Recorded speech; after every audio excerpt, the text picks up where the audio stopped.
Hey, so this is a semi-quick video about Grammarly, using it, how to get it, how we'll use it in class, and some of why you should, I guess. So anyway, one of the reasons you should always use grammar check. I use my word grammar check. I use Grammarly grammar check. I use spell check. My spelling's horrible. Is I want to look more professional, right? And as a professional, that's one of the things you do. Use your tools. If you have tools at your disposal and you don't use them, then you don't look professional. If you want to be considered a good student and you don't spell check, you're not going to look professional. The reason people roll their eyes when things aren't spell checked, it just because it tells your reader, I really didn't care about this, whatever. And if you tell your reader that, they're going to not care about it either. They're going to think whatever. And we don't want our readers thinking that about our writing, right? We want them to be engaged. And, you know, even if you're faking it, if you're writing something that you're like, oh, I hate this, you don't want them to know that, right? Okay? Unless you tell them, that's part of it. So part of it, the big part of it is just professionalism, saying, look, you showing that you can take your time and care about things. And so Grammarly is one of those tools that's great. It's not perfect. Nothing is. It's a natural language checker, and so, you know, it's a computer. It doesn't know all the nuances of language. Nobody does. I don't know all the nuances of English. I will die not knowing them all. That's just the way it is. So anyway, but it is helpful, and it's a tool to definitely use that shows, one, you care, makes you look better, and will improve your grade. And on top of that, the college is paying for us to have the premium edition, so we want to make sure and take advantage of that. Cool beans? So let's take a look at, first of all, signing up and finding it, making sure you're signing up so you can get the premium edition. If you've signed up for just the free edition of Grammarly, make sure you want to, because the report we're going to use that you have to download and upload requires the premium edition. So stick with me here. All right, to do that, and I'll put this link in the description, you're going to go to grammarly.com and it's /edu/signup. And this is very important, because otherwise if you just go to grammarly.com and sign up, you would have to pay for the premium edition. But the school's paying for it, so yay. So edu.signup, that'll change to, once you go there, enterprise. It's just a lot easier to spell edu. Yeah. Okay, you're going to put your name in, your email. Make sure you use your college email. If you don't use your college email, it's not looking, because this is the enterprise, so that's Microsoft Office, the whole suite, that kind of thing. Word, you know, those things. It's not going to find you, okay, or whatever, it sends a ping out somewhere or something. I don't know, but so you want to make sure that you're using that email.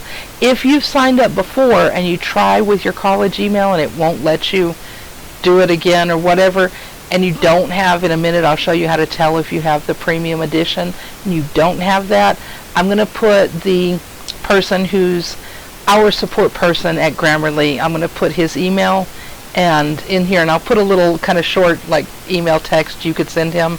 Read it. You need to modify it, as in put in your name, your email, that kind of thing. But that way you can just copy and paste that and send him that email, and he can help you out with getting that done, because, you know, I don't work for Grammarly, so I don't know their stuff. Okay. All right. So once you do that, you sign up. Then when you come over here, you should see this edu right here. If you see the edu, then that means you have the premium edition, okay? It used to say premium, but now, since it's moved over to college or schools, whatever, has the edu, okay? Now, we can do a couple of things. Look, I'm going to delete this because I want to show that. I've done this video before. You can do a couple of things. You can just click here and go to where you just type in. So if you want to type in drafts and it will check things as you go along, you can do that. If you would rather type in your word processor, in, you know, docs or, you know, Word pages, whatever you use, and then, you know, you want to upload it, you've saved it, then you can click on upload. Of course, with the new, you can copy and paste too.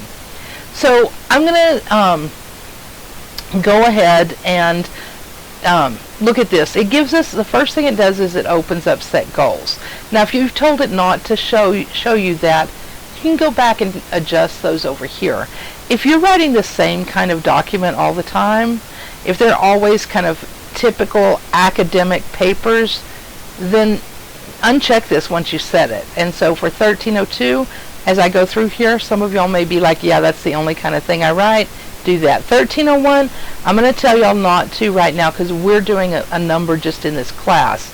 If you're taking 1302 with me or tech writing, and you also, well, tech writing's different things, so don't uncheck there. But, you know, if you also do like some letters and stuff like that in your life, I'd let it ask you every time. So your audience, general, knowledgeable, expert, well, it depends. For example, in 1301, our first major essay is pretty laid back and informal, so it would be general, right? In 1302, all 1302 is writing for teachers. So we'd either put knowledgeable if you're writing for a general audience, like I'm teaching you to write a general research paper. But once you move into your field, say you're going into nursing or computer programming or teaching, and you're in those education or nursing or computer programming classes, then you're writing, you know, it depends on the assignment. If the assignment says write it for the layperson, the regular person, then that's general. But if you're writing kind of that higher level, you've been reading the higher level stuff, that's what your teacher's expecting, then you might want to go with expert. Okay, so writing is always a call. You know, you've always got to figure out where am I doing that. And I've got the yellow spot here, don't I? Such a weirdo. Okay, so I'm going to go ahead and put this general because the sample that I'm going to upload and show you is the 1301. Obviously in 1302 it would be formal. In this one, I don't know if I quite want to go informal, maybe more neutral. Most business writing I'd put in neutral. Most of writing for just general college stuff, I'd probably put neutral. Formal, you can get too, it just depends, okay? And then tone, if you don't know, you can skip these things. But if you do know, then you can put them in there. For example, in the first 1301, probably friendly and a little bit of respectful goes with it. That would work. Oh, what kind of thing is it? Is it academic? Is it business, general? This one I would call for 1301 creative. What are we doing? In here we're totally telling a story and describing. In 1302, inform, maybe a little bit of convince. I don't know. I might just do the inform and go with that, okay? So then once you're done, you can either reset those or say, hey, I'm done. So again, I've uploaded a 1301 sample. If you're in 1302, you're going to think more about that kind of middle ground or maybe the even kind of more higher level, either way. And then what you get is you get markup, like a teacher went through it, right? So here, for example, this suggests that I say it wasn't unusual that Amy showed up on that day. In fact, oh wait, first of all, it has here, it says semicolon. We may not be there at this point in the semester, but at some point you may see me doing this kind of dance that says if you got one sentence on this side and you got one sentence on this side, you got to have something in the middle to hook them together. And one of those things we can have is a semicolon. And check it out. Look what Grammarly is recommending, a semicolon right there, okay?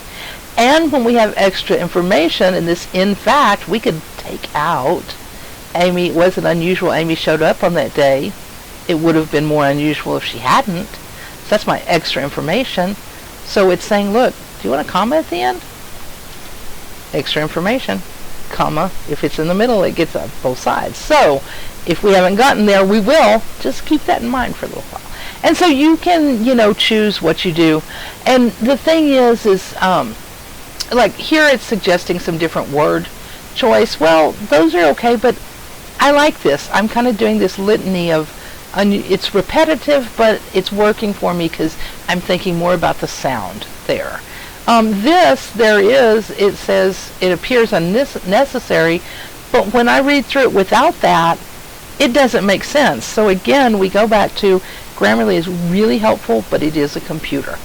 And there is no replacement for having someone else read your writing and give you feedback no matter what. In fact, the more professional you get, more professional writers, that's why they hire editors. Those are people who read their writing and say, what did you mean here? I didn't get that, or oh, that was good, or let's don't forget to put the commas there, right? That's why that's an actual real job. So anyway, so you can read through it, and just once you click on the thing here, the things that are marked, it'll look for things. It says possibly wordy sentence. Well, it can be wordy, but I'm going to decide. I'm going to stop and read it and say, do I like that, or do I want to kind of narrow it down, right? And it's a choice. Depends on what you're writing for, all that kind of thing. Let's see. I don't know that there was ever a moment I thought, hey, she's one of my best friends. That's a quote, right? So yeah, before I thought, it's kind of similar to he says, she says, I said in my head. So yeah, and when we get to quotation marks, that's one of the rules we'll do. So you go through there, do that, and then what you want to do is get your report. When you turn in work for me in 1301 with pre-writings, and those are just idea generation, so you're not doing Grammarly with that. I don't grade your grammar, their spelling, anything like that. We get to the next level, 1302. You're turning in. We're just kind of diving into bigger stuff, right? In 1301, when you're turning in your drafts, things like that, it'll say in the assignment, turn in your Grammarly report. Same thing in 1302. Same thing if you're watching this and you're taking tech writing with me. So you're going to turn in your Grammarly report, and this is where again you got to have that premium, that EDU version, to be able to get that. So you click on the score, and it says download PDF report. Now, if you can't see this, then when they changed the way this is, and you can like move up and down on, if you're on a laptop, on your trackpad there, scroll down with your scroll on your, I'm doing that on my mouse, okay? So you can see the bottom of that window, because that's actually a window in there. When they first changed that, I was like, I can't see it. And then one day I moved up, and amazing, right? So it says download report.